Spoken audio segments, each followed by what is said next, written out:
Welcome to Sam Podcast. Enjoy listening to English every day. Hello, everyone. Welcome to Season 3 of the Sam Podcast. We'll be talking about business plans this season with me, Mr. Sam. Today, we are discussing a very interesting topic, how to write a business plan for a seafood store. Now, many people think opening a seafood store is simple. You just buy fish and sell fish. But trust me, there is a lot more planning behind it if you want the business to succeed. Today, I'm joined by a special guest, a retail business advisor who has helped many food businesses start and grow. Please welcome Miss Isabella Lopez. Thank you so much, Mr. Sam. I'm really excited to be here. And yes, you're right. Running a seafood store is definitely more complicated than people think. I agree. Seafood is delicious, but it's also a very sensitive product. It spoils quickly, customers expect freshness, and there are strict health standards. Exactly. That's why having a strong business plan is extremely important before opening a seafood store.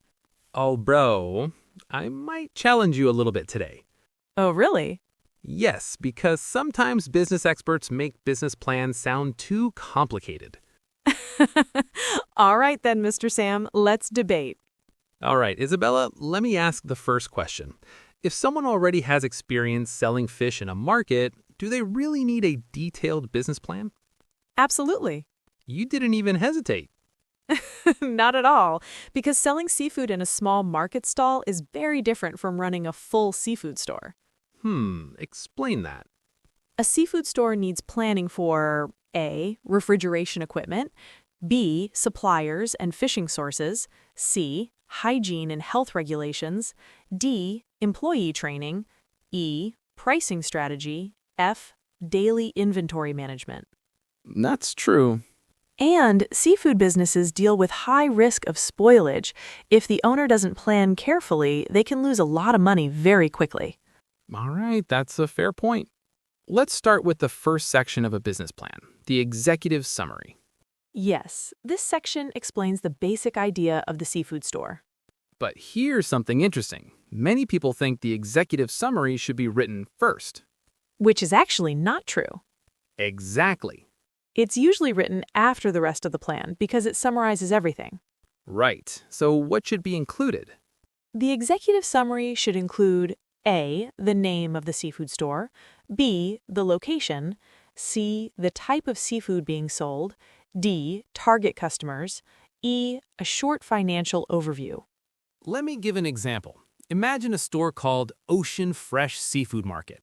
Their executive summary might say something like, Ocean Fresh Seafood Market will provide fresh, high-quality seafood sourced directly from local fishermen. The store will serve families, restaurants, and seafood lovers who want reliable freshness and excellent service. That's a great example. Short, clear, and attractive. And hopefully very profitable. We all hope so. Now let's talk about marketing, which many new entrepreneurs skip. Oh yes, this is a very common mistake. They think, people love seafood, so my store will succeed. But business doesn't work that way. Exactly. Research should answer questions like, are there other seafood stores nearby? What prices do competitors charge? What seafood products sell the most? What do customers prefer? I once visited a seafood shop that made a huge mistake. Oh no, what happened? They only sold expensive imported seafood. That sounds risky already.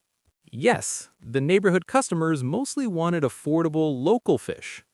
Ah, so the store misunderstood the market. Exactly. That's why research matters so much. So, Isabella, who are the main customers of a seafood store? There are several types. A, families cooking seafood at home. B, restaurants and cafes. C, seafood lovers looking for fresh fish.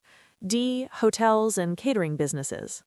Restaurants can be extremely important customers, Yes, they often buy in large quantities. which means stable daily sales. Exactly. But I think seafood stores should also focus on home cooks. I agree. Many people want fresh seafood but don't trust supermarket fish. That's very true. Now, here's something interesting. A seafood store should sell more than just fish. Absolutely. What products could they offer? For example, fresh fish, shrimp, crabs, lobsters, shellfish, frozen seafood. And maybe ready-to-cook seafood. Yes, that's becoming very popular. Things like marinated fish or prepared seafood packs. Exactly. Because some customers want convenience. And some people don't know how to clean fish, That's true. which leads to another service. Fish cleaning? Yes. That service alone can attract many customers. Now, let's argue about something. I knew this was coming. Location. Ah, yes, the classic debate. Many experts say a seafood store must be in a high-traffic location. Which I agree with. But high traffic usually means high rent. That's true. And seafood businesses already have high operating costs. Good point. Refrigeration equipment, ice machines, storage freezers. Yes, those are expensive. So sometimes a medium traffic location with lower rent is smarter. I think the best location is near markets or restaurants. Now that I completely agree with. See, we can agree sometimes. A seafood store requires special equipment. Yes, this is a very important part of the business plan. Some necessary equipment includes refrigerated display counters, ice machines, freezers, fish cutting tables, weighing scales. And strong ventilation. Yes, because seafood has a strong smell. That's the polite way to say it. Let's say a very strong smell. Exactly. Now let's talk about marketing, Some people think seafood stores don't need marketing. which is completely wrong. Absolutely. A good seafood store can promote itself through social media, cooking videos, seafood recipes, daily fresh catch updates. Posting photos of today's fresh fish can attract customers immediately. Yes. Another strategy is building relationships with chefs. Oh, that's a smart idea. If chefs trust your seafood quality, they will order regularly. Now we reach the serious part, money. The part everyone worries about. Startup costs for a seafood store may include shop rent and renovation, refrigeration equipment, initial seafood inventory, licenses and permits, staff salaries. And don't forget electricity. Oh, yes, Refrigerators and freezers run all day. which means electricity bills can be very high. Exactly. Seafood businesses also face unique risks. Yes. For example, seafood spoilage, supplier shortages, weather affecting fishing, health inspections. That's why inventory management is critical. Sell quickly, restock frequently.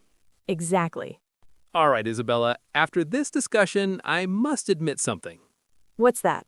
I thought running a seafood store was easier.